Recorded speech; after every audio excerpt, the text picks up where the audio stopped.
जी मैं हूँ Ehtesham Rashid from university of Gujarat. जी आज के हमारे टॉपिक हैं पॉइंटर्स एंड अरेज और दूसरा टॉपिक है pointer constants and pointer variable.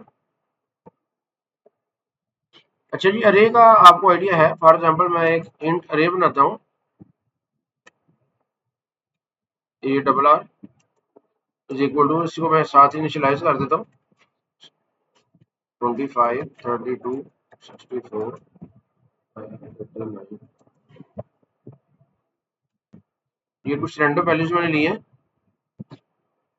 इसको अगर मैंने शो करना है तो मैं सिंपल फॉर लूप लगा सकता हूँ, for integer I is equal to 0, I is less than 5, I plus plus, और मैं इसको शो कर सकता हूँ सी आउट अरे और इसका आई एलिमेंट शो कर दो एंड एल।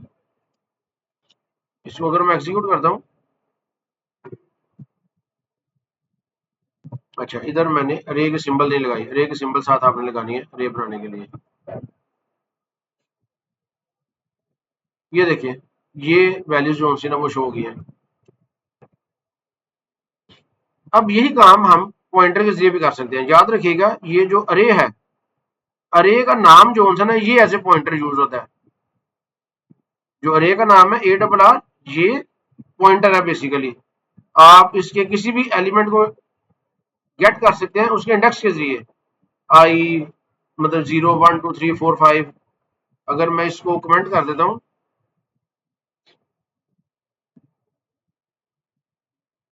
अब देखिए इधर मैंने कर दिया जी सी आउट में करता हूँ अरे और इसका मैं 4 एलिमेंट प्रिंट करवाता हूँ। तो अब क्या प्रिंट होगा? 0 1 2 3 4। 4 में तो आ जाएगा 67, और अगर मैं इधर 2 कर दूं 0 1 2 तो ये 64 प्रिंट होना चाहिए। इसको एग्जीक्यूट करते हैं, ये देखें 64 प्रिंट हो गया है।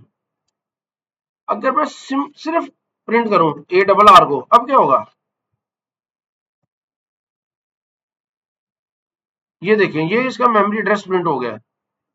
तो याद रखिएगा, अरे का जो नाम है ये बेसिकली एज ए पॉइंटर भी यूज होता है। इसके अंदर जो पहला एलिमेंट है ना उसका इंडेक्स होता है। तो इसने बता दिया है कि अरे स्टार्ट कहां से हो रहा है, वो जो इंडेक्स आपने अभी देखा था आउटपुट स्क्रीन पे वहां से स्टार्ट हो रहा है। अगर मैं, जब मेरे पास एड्रेस हो तो मैं उसके जरिए आपको पता है वैल्यू भी शो कर सकता हूँ स्टार के जरिए। तो मैं इधर क्या करूंगा, अगर मैं इधर शो कर देता हूँ इधर स्टार अरे कर देता हूँ, अब क्या होगा? अब इस अरे की वैल्यू प्रिंट होगी। लेकिन अभी इसके आउटपुट देखते हैं, फिर मैं आपको समझाता हूँ। अगर आप आउटपुट देखते हैं तो 25 जो नहीं देखा, 25 आ गया 5 दफा 6 दफा। वो क्यों? कि अरे का जो नाम है ना इसके अंदर पहले एलिमेंट का इंडेक्स है। अब आपने स्टार लगा दिया तो स्टार का मतलब है जो पहला एलिमेंट है उसकी वैल्यू प्रिंट होती जाएगी। अब मैं चाह रहा हूं कि ये ऑटोमेटिकली इंक्रीमेंट भी होता जाए, तो उसके लिए मुझे अरे में ऐड करना पड़ेगा प्लस, इधर मैं आई कर दूंगा। तो अब क्या होगा? पहले आई की वैल्यू 0 है, तो जो पहले एलिमेंट है अरे के अंदर, तो पहले एलिमेंट का इंडेक्स है ना, तो प्लस आई यानी कि जीरो में ऐड होगा तो पहले एलिमेंट का इंडेक्स ही रहेगा, उसकी वैल्यू प्रिंट हो जाएगी। अगली इटरेशन में आई की वैल्यू हो जाएगी 1। तो इसका मतलब है कि अरे का जो पहला एलिमेंट है ना उससे अगला एलिमेंट, उसकी वैल्यू प्रिंट होगी। स्टार लगा हुआ ना, उसकी अगली वैल्यू प्रिंट होगी 32। फिर जब 1 ऐड होगा तो इसका मतलब है कि उससे अगले एलिमेंट का एड्रेस, उससे अगला और इस तरह ही चलता जाएगा। अब मैं इसको एग्जीक्यूट करता हूँ तो ये देखिए, ये तमाम रे प्रिंट हो गया। तो ये आपने ध्यान में रखना है कि हम अरे को पॉइंटर के जरिए भी प्रिंट करा सकते हैं और वेरिएबल और इंडेक्स के जरिए भी प्रिंट करा सकते हैं। तो ये दोनों टेक्निक्स आपको पता होनी चाहिए। अब दूसरा हमारा टॉपिक था पॉइंटर वेरिएबल और पॉइंटर कांस्टेंट। अब ये देखें, जो ए डबल आर है इसमें हम प्लस आई कर रहे हैं, यानी कि आई की वैल्यू पहले 0 है, फिर 1 है, 2 है, में 1 का इंक्रीमेंट होता जाएगा। तो अगर मैं इसी में ही वो कर दूं आई अरे प्लस प्लस, तो क्या होगा? यहाँ पे एरर आ जाएगी। ये देखें,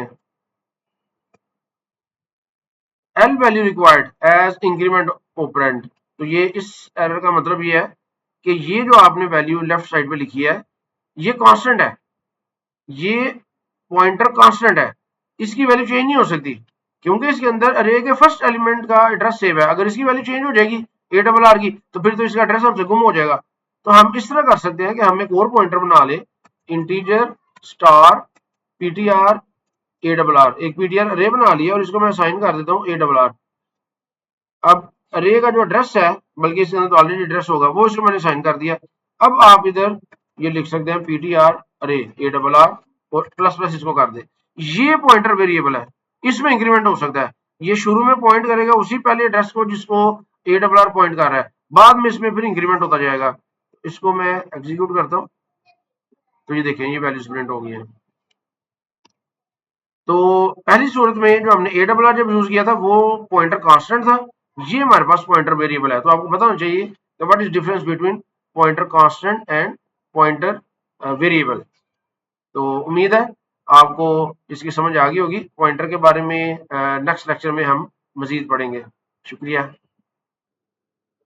जी। अब हम डिस्कस करेंगे पॉइंटर्स एंड फंक्शंस। ये जो पॉइंटर हमने बनाया अगर फंक्शंस में पास कर रहा हो तो फिर कैसे? हम एक फंक्शन बनाते हैं void मेक डबल, एक फंक्शन बनाया इसमें हम एक इंटीजर टाइप का वेरिएबल पास कर देते हैं n, और इधर हम क्या करते हैं n is equal to n multiply by n, यानी कि n जो है इसकी वैल्यू डबल हो जाएगी।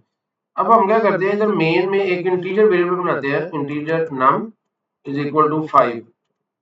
अब हम कॉल कर लेते हैं फंक्शन मेक डबल और इसको 5 पास कर देते हैं। अब हम सी आउट करते हैं num, तो देखिए क्या प्रिंट होता है जी, ये 5 प्रिंट हुआ है। बेसिकली तो हमने 5 नहीं पास करना था, हमने इसको num पास करना था, जो num की वैल्यू वो पास हो जाएगी।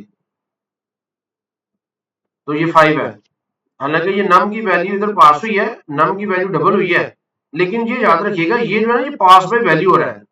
ये num की वैल्यू पास हुई है इस n के अंदर, n की वैल्यू डबल हुई है और ये फंक्शन खत्म हो गया। जब आप सी आउट इधर करेंगे num को तो num की वैल्यू ओरिजिनल जो 5 है वो ही शो होगी, क्योंकि ये पास बाय वैल्यू था। अगर हम इसको करेंगे पास बाय रेफरेंस तो फिर आप फंक्शन के अंदर जो चेंजेस करेंगे ना वो ओरिजिनल वेरिएबल में भी चेंजेस हो जाती हैं।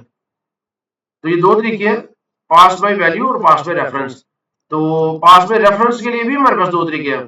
पहला तरीका तो ये है कि आप इधर इसके साथ एम्परसेंड लगा दें और आप इधर भी एम्परसेंड लगा दें। अब इसको एग्जीक्यूट करें डबल नम,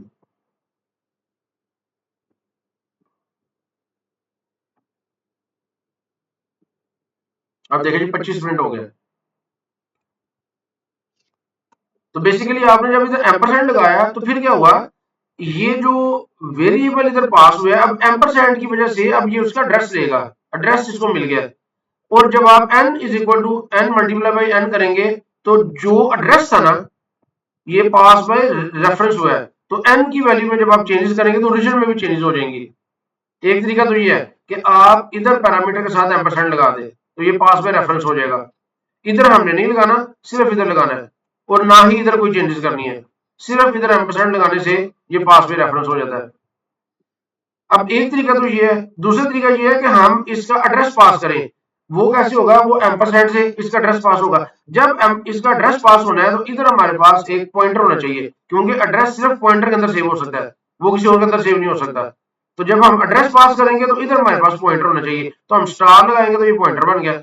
जब ये पॉइंटर बन गया अब हम पॉइंटर वेरिएबल में कैसे चेंजेस कर सकते हैं ये आपको पता है कि हम जब स्टार एन करेंगे इसका मतलब है कि भाई अब एन की जो वैल्यू है ना उसमें चेंजेस होगी। अब उसके अंदर क्या चेंजेस होंगी, आप इधर लिख देते हैं star N multiply by star N. तो ये कंफ्यूज नहीं आपने होना, इसका मतलब है कि n की जो वैल्यू है उसकी बात हो रही है स्टार n, क्योंकि ये पॉइंटर है ना, पॉइंटर के साथ ये एक स्टार लगता है डिक्लेरेशन के वक्त और एक स्टार लगता है यूज के वक्त। यहाँ पे ये डिक्लेयर हुआ है, यहाँ पे यूज हो रहा है, तो जब हम पॉइंटर के साथ जहाँ पे वो यूज हो रहा है वहां पे स्टार लगाते हैं तो इसका मतलब है कि अब उसकी वैल्यू की बात हो रही है। यहाँ पे नम का एड्रेस पास हुआ है इस पॉइंटर के अंदर। अब जब पॉइंटर डिक्लेरेशन के टाइम स्टार लगा हुआ है तो ये पॉइंटर हो गया, जब यूज के वक्त स्टार लगा हुआ है तो इसकी वैल्यू की बात है 5 मल्टीप्लाई बाय 5 और रिजल्ट स्टोर हो जाएगा इसके अंदर। तो जब हम इसको एग्जीक्यूट कर दें तो इसका भी आंसर देखें 25 आ जाएगा। तो ये दो तरीके हैं पास बाय रेफरेंस करने के। पास बाय रेफरेंस जब आप करते हैं तो ओरिजिनल वेरिएबल में भी चेंजेस हो जाती हैं। तो ये दोनों तरीके आपको पता होना चाहिए कि पास बाय रेफरेंस और पास बाय वैल्यू क्या है, और पास बाय रेफरेंस के कितने तरीके हैं? तो इसके दो मेन तरीके हैं, एक पॉइंटर के जरिए और एक एड्रेस के जरिए। तो उम्मीद है आपको इस कॉन्सेप्ट की समझ आ गई होगी। शुक्रिया।